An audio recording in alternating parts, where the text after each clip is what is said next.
Hello everyone, मैं दीक्षा। स्वागत है आपका आपके अपने यूट्यूब चैनल में। यूपीएससी की प्रारंभिक परीक्षा को ध्यान में रखते हुए यह लास्ट डेज की सीरीज चलाई गई है, जिसमें आपका एग्जाम 25 मई 2025 को है। तो आज से अगर कैलकुलेट करें तो आपका 25 मई को 78वां दिन पड़ता है। तो इसी के अंतर्गत ये हमारा आज 78वें दिन की लास्ट, ये मतलब कि इसको एक तरीके से मतलब कि बढ़ते से घटते क्रम में इसको किया जा रहा है कि आपका पैच 84 डेज के से इसको शुरू किया हुआ था, तो 84, 83, 81, तो इस तरीके से आपका होते होते 1 डे तक कंप्लीट किया जाएगा।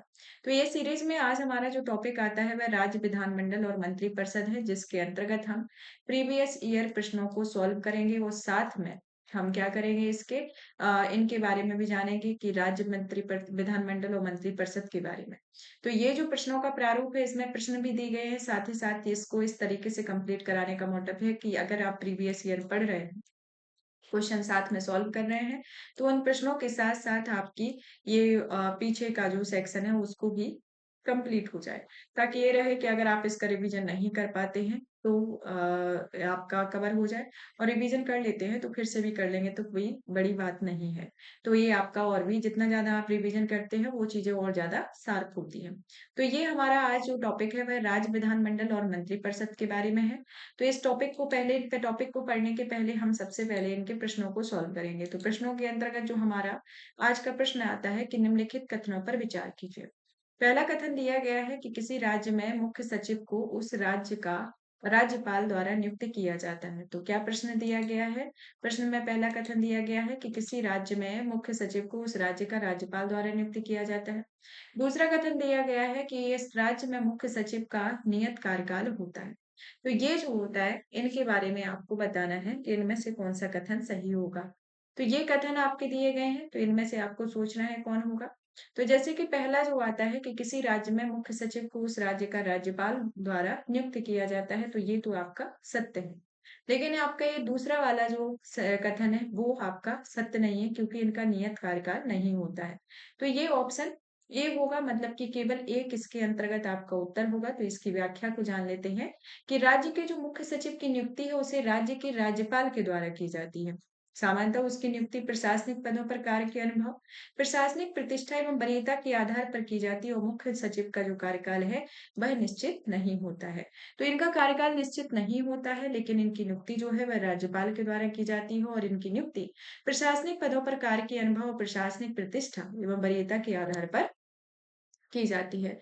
तो इस तरीके से इसमें केवल एक कथन आपका सत्य होगा। अब चलते हैं हम नेक्स्ट क्वेश्चन की ओर, जिसमें पूछा गया है कि निम्नलिखित कथनों पर विचार कीजिए। पहला कथन दिया गया है कि भारत के संविधान के अनुसार कोई भी ऐसा व्यक्ति जो मतदान के लिए योग्य है, किसी राज्य में 6 माह के लिए मंत्री बनाया जा सकता है, तब भी जब वह उसे राज्य के विधानमंडल का सदस्य नहीं है। क्या क्वेश्चन है कि भारत के संविधान के अनुसार कहा गया है कि कोई भी ऐसा व्यक्ति जो मतदान के लिए योग्य है, किसी राज्य में 6 माह के लिए मंत्री बनाया जा सकता है, तब भी जब वह उस राज्य के विधानमंडल का सदस्य नहीं है। पहला कथन हो गया।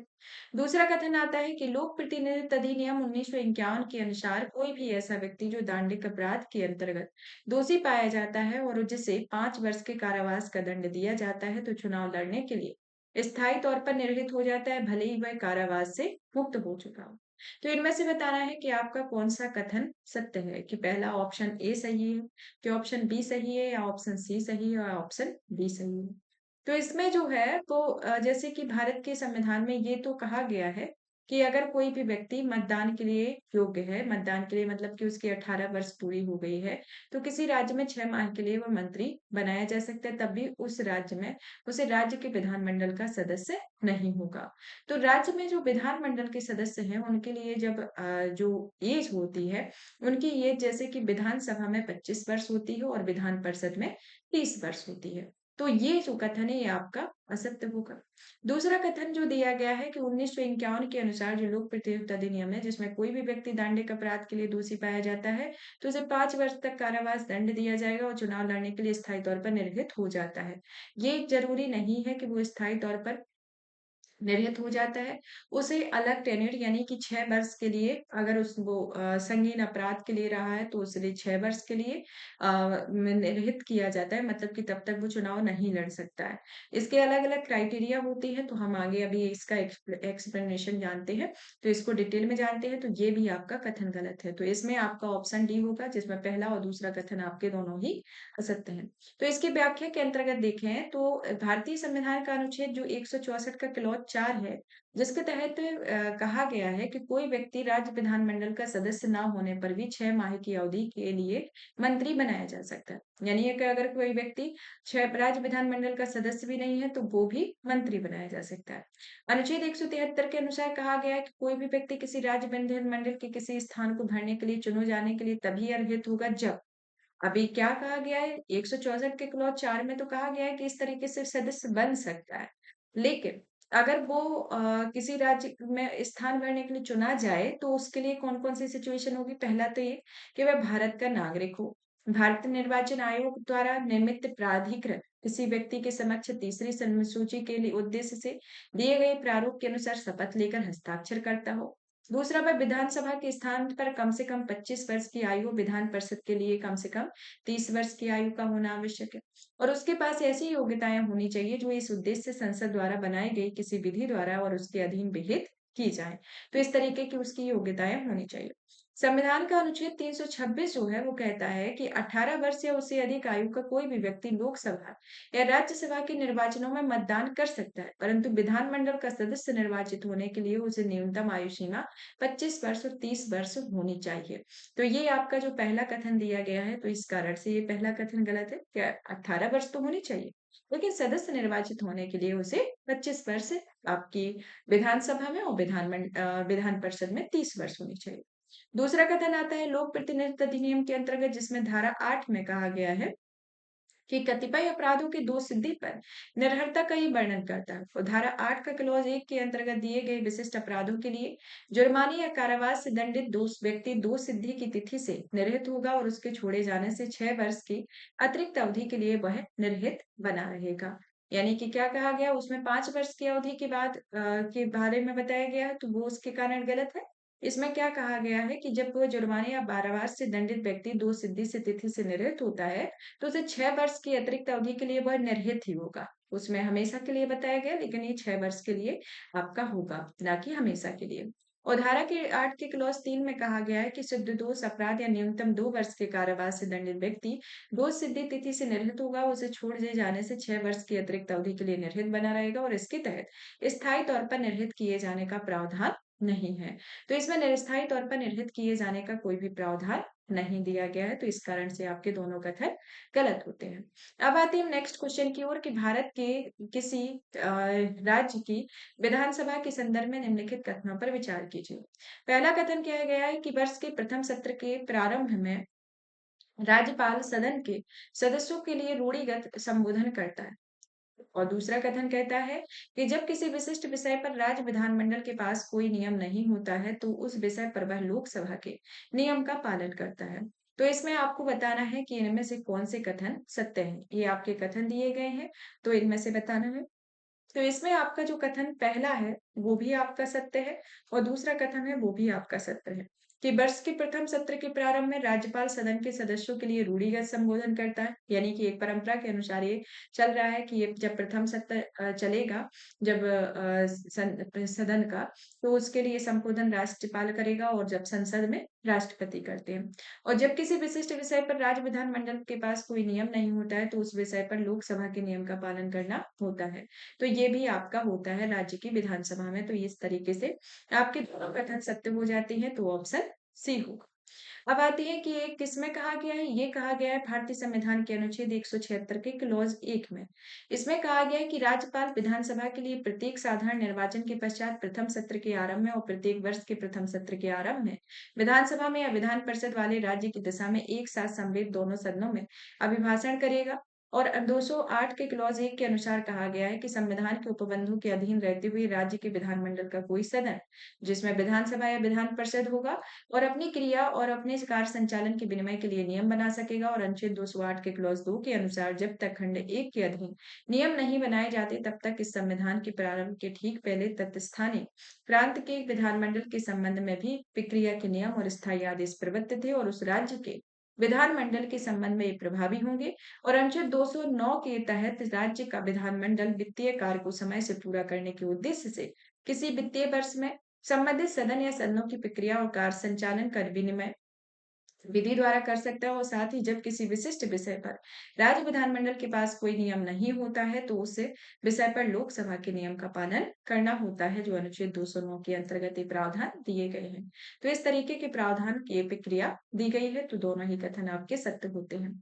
नेक्स्ट क्वेश्चन आता है कि विधानसभा का या कि अध्यक्ष यदि विधानसभा की सदस्य नहीं रहता है, तो वो अपना पद रिक्त कर देगा। यानी कि अगर विधानसभा के जो अध्यक्ष विधानसभा का सदस्य नहीं है, तो वह अपनी पद रिक्त कर देंगे।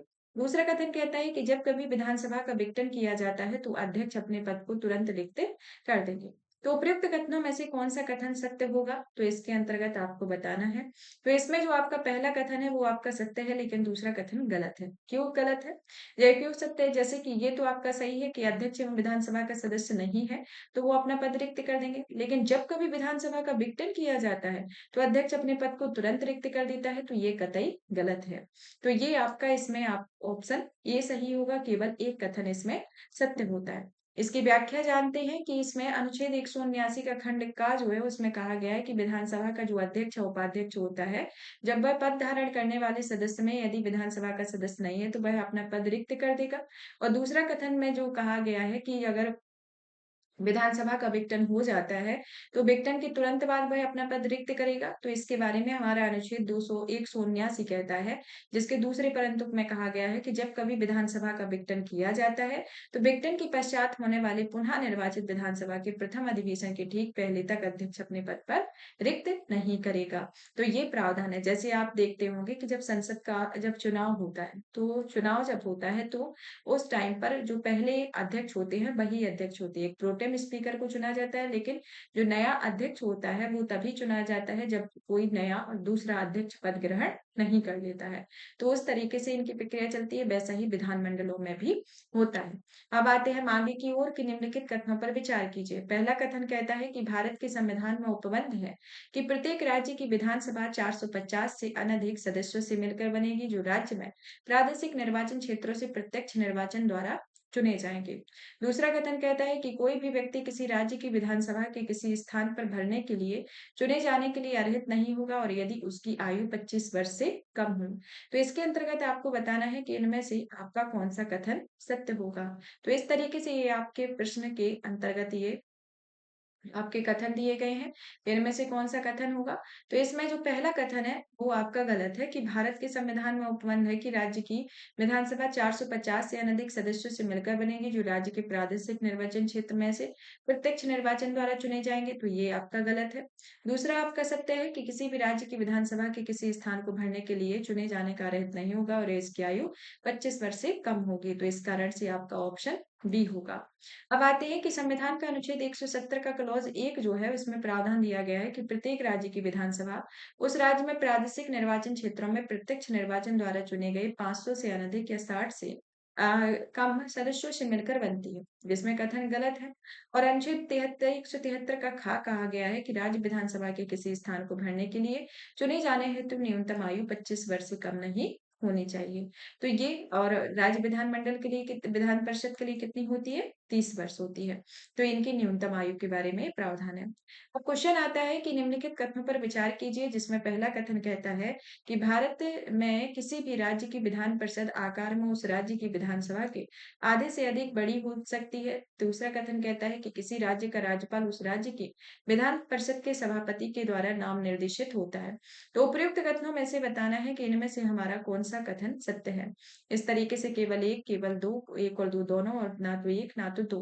तो ये आपके कथन दिए गए हैं, इन कथनों में से बताना है। तो इसमें आपका ना पहला कथन सत्य है, ना दूसरा कथन सत्य है। तो ये इसके साथ ही आपका ऑप्शन डी होता है।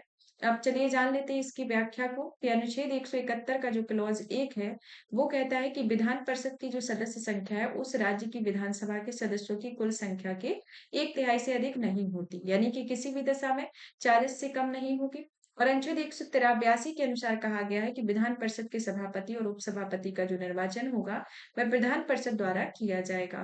तो इस तरीके से ये आपके दोनों ही उसमें कथन गति गलत दिए गए हैं, तो ये आपके सत्य होंगे। तो ये हमने राज्य विधानमंडल और मंत्रिपरिषद से रिलेटेड जो भी आपके प्रश्न पूछे गए हैं, उनके बारे में दिया। अब हम इसमें ये आपका लेकर आए हुए हैं, उसके ले आने का रीज़न ये है कि आपको इनमें आर्टिकल पूछे जाते हैं। आपने प्रश्नों से ये देख लिया है कि आर्टिकल से ही डायरेक्ट प्रश्न आए हुए हैं। तो आर्टिकल जो आए हुए हैं, तो इनके अंतर्गत हम एक नोट्स के तौर पर जानते हैं कि इसमें किस तरीके से किस भाग में दिया गया है, किस अध्याय में दिया गया है और किस आर्टिकल के अंतर्गत क्या है, तो इसका एक ओवरव्यू एक समरी के तौर पर याद रखते हैं। तो विधानसभा के बारे में जिसे लेजिस्लेटिव असेंबली कहा जाता है, जिसे भारतीय संविधान के भाग 6 के अंतर्गत अध्याय 3 के अनुच्छेद 168 से 212 में राज्यों के विधानमंडल के बारे में उल्लेख किया गया है। कितने में? भाग 6 में पार्ट आपका 6 आएगा। पार्ट 6 में चैप्टर 3 होगा। चैप्टर 3 के अंतर्गत कौन सा अनुच्छेद आएगा? 168 से 212 अनुच्छेद के बीच होगा, जिसमें हमारा पहला अनुच्छेद आएगा 168। वो क्या कहता है कि राज्य विधानमंडल का गठन विधान परिषद, विधानसभा और राज्यपाल को मिलाकर होगा। तो राज्य विधानमंडल के गठन की बात किसमें की गई है? अनुच्छेद 168 में। जैसे कि संसद का गठन राष्ट्रपति, राज्यसभा, विधानसभा से वो मिलकर होता है, लोकसभा से मिलकर होता है, उसी तरीके से राज्यों में भी राज्य विधानमंडल का निर्माण राज्यपाल, विधानसभा, विधान परिषद से मिलकर होता है, जो अनुच्छेद 168 के अंतर्गत होता है। प्रत्येक राज्य में विधायी कार्यों के संपादन के लिए विधानसभा का प्रावधान किया जाता है।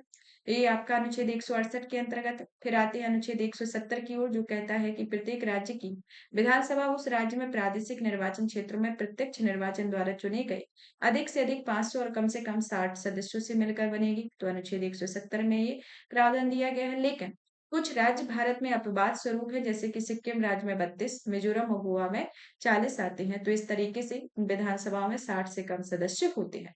इसके अतिरिक्त आपका संघ राज्य क्षेत्र में पुदुचेरी आता है, जहां पर 30 सदस्य निर्वाचित और 30 सदस्य केंद्र सरकार द्वारा मनोनीत होते हैं। तो ये आपके कुछ अपवाद स्वरूप आते हैं। अब सबसे बड़ी विधानसभा भारत में कौन सी है? उत्तर प्रदेश की विधानसभा है, जहां पर 403 सदस्य हैं। और राज्य विधानसभाओं के निर्वाचन का संचालन किसके द्वारा किया जाता है? वह भारत के निर्वाचन आयोग के द्वारा किया जाता है। अब आते हैं अनुच्छेद 170 के क्लॉज 2 की ओर। यह क्या कहता है? 170 का क्लॉज 2 जो है वह कहता है कि प्रत्येक राज्य की विधानसभा निर्वाचन हेतु प्रादेशिक निर्वाचन क्षेत्रों में ऐसी रीति से विभाजित किया जाएगा कि प्रत्येक निर्वाचन क्षेत्र की जनसंख्या का उसको आवंटित स्थानों की संख्या के अनुपात में समस्त राज्य में यथासाध्य एक ही हो, और जिसमें 87वें संविधान संशोधन अधिनियम 2003 के तहत यह विभाजन 2001 की जनगणना पर आधारित होगा और विधानसभा अध्यक्ष के अधिकार और कार्य लोकसभा अध्यक्ष के समान ही है। तो ये अनुच्छेद 170 के क्लॉज 2 के अंतर्गत और 87वें संविधान संशोधन अधिनियम के अंतर्गत ये प्रावधान दिए गए हैं। विधानसभा अध्यक्ष जो होता है वह किसी भी प्रश्न पर पक्ष और विपक्ष में बराबर मत आए तो उसे निर्णायक मत का प्रयोग करता है, जिस तरीके से लोकसभा अध्यक्ष जो एक निर्णायक मत देते हैं, जब 50% प्लस 1 का एक जो रेशियो होता है, तो ये जो निर्णायक मत होता है वह विधानसभा अध्यक्ष के द्वारा दिया जाता है। सदन तथा राज्यपाल के बीच अध्यक्ष जो है वह संपर्क स्थापित करते हुए अध्यक्ष की अनुपस्थिति में उनके कार्यों का संपादन उपाध्यक्ष करती है। यानी कि अगर किसी मतलब कि किसी परिस्थिति में अध्यक्ष अनुपस्थित है, तो वह उपाध्यक्ष उनके कार्यों का संपादन करेंगे। और 84वें संवैधानिक संशोधन अधिनियम 2001 के अनुसार राज्य विधानसभा की सीटों की संख्या जो वर्तमान में 1971 की जनगणना पर आधारित और उसे 2026 तक के पश्चात होने की पहली जनगणना के सुसंगत आंकड़े तक यहीं से रहेंगे। जम्मू कश्मीर पुनर्गठन अधिनियम 2019 में आता है, जिसकी धारा 14 के क्लॉज 3 के तहत जम्मू कश्मीर में विधानसभा सदस्यों की कुल संख्या 107 निर्धारित की गई है। परिसीमन के बाद इसकी संख्या 114 बढ़ गई और 24 सीटें पाकिस्तान द्वारा अधिकृत क्षेत्र में होने के कारण रिक्त रखी गई और इस प्रकार जम्मू कश्मीर विधानसभा के कुल निर्वाचित सदस्यों की संख्या 83 प्रावधानित है, और जिसे परिसीमन के बाद बढ़ाकर 90 यानी कि कुल सीटें 107 से बढ़ाकर इसमें 114 कर दी गई हैं। जब ये आपका मतलब ये संशोधन, ये प्रावधान लाया गया था, ये जम्मू कश्मीर पुनर्गठन अधिनियम, तो उस टाइम पर ये काफी चर्चा में था। यह प्रावधान जो था वह जम्मू कश्मीर पुनर्गठन अधिनियम 2019 के धारा 60 में किया गया था और जम्मू कश्मीर विधानसभा में 9 सीटें अनुसूचित जनजाति के लिए पहली बार और 7 सीटें अनुसूचित जाति के लिए आरक्षित की गई हैं। दिल्ली, पुदुचेरी, जम्मू कश्मीर ऐसे संघ शासित क्षेत्र हैं जहां विधानसभाओं की व्यवस्था है और अनुच्छेद 173 के अंतर्गत प्रावधान दिया गया है कि विधानसभा की सदस्यता के लिए योग्यताएं होती हैं कि भारत का नागरिक हो, कम से कम 25 वर्ष की आयु पूरी करता हो। तो ये अनुच्छेद 173 में दिया गया है प्रावधान। अनुच्छेद 332 में कैसा प्रावधान दिया गया है कि विधानसभा में जनसंख्या के आधार पर अनुसूचित जातियों तथा अनुसूचित जनजातियों के स्थानों के आरक्षण का प्रावधान इसके अंतर्गत दिया गया है। अब चलते हैं विधान परिषद की ओर, जिसे लेजिस्लेटिव काउंसिल कहा जाता है, जिसमें अनुच्छेद 169 के अंतर्गत संसद के तहत संसद विधि द्वारा किसी राज्य में विधान परिषद के सृजन उत्साधन के प्रबंध करती है और उस राज्य की विधानसभा तत्संबंधी संकल्प अपनी कुल सदस्य संख्या के बहुमत तथा उपस्थित मत देने वाले सदस्यों की 2/3 संख्या से ये पारित होते हैं। और अनुच्छेद 171 क्या कहता है विधान परिषद के तहत, इसमें गठन करता है। इसमें वर्तमान में 6 राज्यों में विधान परिषद है, जिसमें आंध्र प्रदेश, बिहार, महाराष्ट्र, कर्नाटक, तेलंगाना और उत्तर प्रदेश में विधानसभा का अस्तित्व है। विधान परिषद जो होता है स्थायी सदन होता है, इनके सदस्यों का कार्यकाल 6 वर्ष होता है और प्रत्येक द्वितीय वर्ष में यह निकटतम 1/3 सदस्य इसमें सेवानिवृत्त होते हैं। तो इस तरीके के क्वेश्चन आपके काफी पूछे जाते हैं। अनुच्छेद 171 का क्लॉज 1 जो है वो क्या कहता है कि इसमें विधान परिषद वाले राज्य की विधान परिषद के सदस्यों की कुल संख्या उस राज्य की विधानसभा के सदस्यों की कुल संख्या के 1/3 से अधिक नहीं होगी, परंतु किसी राज्य की विधान परिषद के सदस्यों की कुल संख्या किसी भी दशा में 40 से कम नहीं होगी। और उत्तर प्रदेश में विधान परिषद की जो संख्या है 400 है, जो सबसे अधिक है, और उसमें 403 है आपकी विधानसभा में। अनुच्छेद 171 का क्लॉज 4 जो है वह विधान परिषद के निर्वाचित सदस्यों का चुनाव अप्रत्यक्ष रूप से आनुपातिक एकल संख्यमणीय मत पद्धति के आधार पर होता है और अनुच्छेद 171 का खंड 2 जो है वह प्रावधानित करता है कि संसद विधि द्वारा अन्यथा उपबंधित ना करे जब तक कि किसी राज्य की विधान परिषद की संरचना अनुच्छेद 171 के खंड 3 में उपबंधित रीति के अनुसार होगी। अनुच्छेद 171 का क्लॉज 3 जो है वह विधान परिषद की यथाशक निकटतम 5/6 सदस्यों के निर्वाचन होने तथा शेष सदस्यों को राज्यपाल द्वारा मनोनीत किए जाने का प्रावधान दिया जाता है और राज्यों में विधान परिषदों की संरचना अनुच्छेद 171 के क्लॉज 2 के तहत संसद द्वारा बनाई गई विधि अर्थात लोक प्रतिनिधित्व अधिनियम 1950 जो समय समय पर यथा संशोधित की धारा 10 और अनुसूची 3 के प्रावधानों की अनुरूप है। जैसा कि अभी हमने जब प्रश्न सॉल्व किया हुआ है तो उनमें ये सब चीजें आई हुई है। विधान परिषद अपने सभापति और उपसभापति का साधारण बहुमत से संकल्प पारित करके उन्हें पद से हटा सकती है।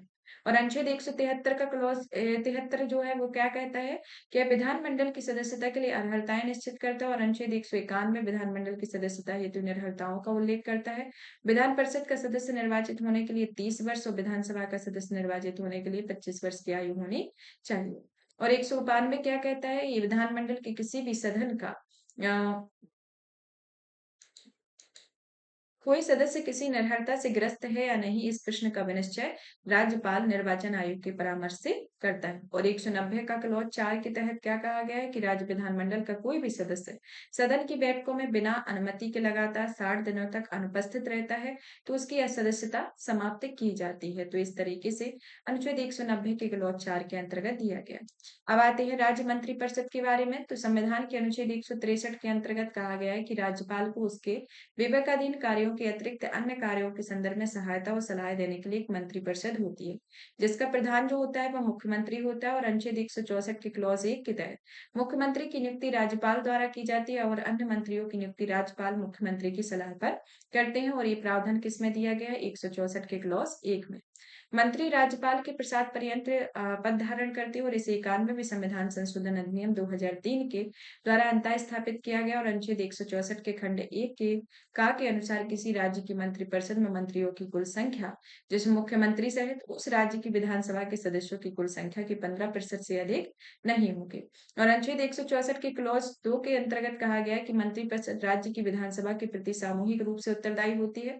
और अनुच्छेद 164 के क्लॉज 4 के अंतर्गत कहा गया है कि कोई भी मंत्री जो निरंतर 6 माह की किसी अवधि तक राज्य विधानमंडल का सदस्य नहीं है उस अवधि की समाप्ति पर मंत्री नहीं रहेगा। और अनुच्छेद 167 में राज्यपाल को जानकारी देने और आदि के संबंध में मुख्यमंत्री के कर्तव्यों का उल्लेख किया गया है। तो इस तरीके से देखा जाए तो ये आपके मंत्रिपरिषद और राज्य विधानमंडल के बारे में पूरी चीज़ों के एक ओवरव्यू दिया गया है। ये पूरे आर्टिकल है और आपने ये प्रश्नों को ये सॉल्व किया होगा। तो इनमें आपने देख ही लिया है कि इसमें कहीं दूर से क्वेश्चन नहीं आया हुआ है। आए इसी मटेरियल में से है। तो यही मटेरियल आपको याद रखना है, इसी को 1 से 2 बार रिवाइज़ कर लेना है। अभी आपके पास काफ़ी टाइम है, तो इसका आप आसानी से रिवाइज़ भी कर सकते हैं। आप इस सेशन को ज़्यादा से ज़्यादा शेयर करें और हम और भी अच्छे-अच्छे टॉपिक लेके आएँगे जो आपकी तैयारी के लिए जिसमें आपके क्वेश्चन जिस जिस सेक्शन से ज़्यादा पूछे गए हैं, उन्हीं सेक्शन को उठा के आपके वो सेक्शन के प्रश्न और साथ ही साथ आपके ये जो टॉपिक है उसको भी साथ में एक्सप्लेन करेंगे। आप इसे शेयर करते रहिए, वीडियो को लाइक कीजिए, चैनल को सब्सक्राइब कीजिए और ये आज आपका 78 डेज़ का था, कल आपका 77 डेज़ का होगा। तो एक-एक दिन आपका घटता ही जा रहा है, तो आप अपनी तैयारी को कंटिन्यू कीजिए और ज़्यादा से ज़्यादा रिवाइज़ करने पे फ़ोकस कीजिए। तो ये अभी आपका जो लास्ट 79 डेज़ का जो कंप्लीट किया गया था, उसमें हमने वित्त आयोग के बारे में बताया था, तो आप वित्त आयोग वाली वीडियो नहीं देखी है, तो उसको देखिए और इसके पहले जो कंप्लीट कराए गए हैं, उनको भी देखिए। धन्यवाद।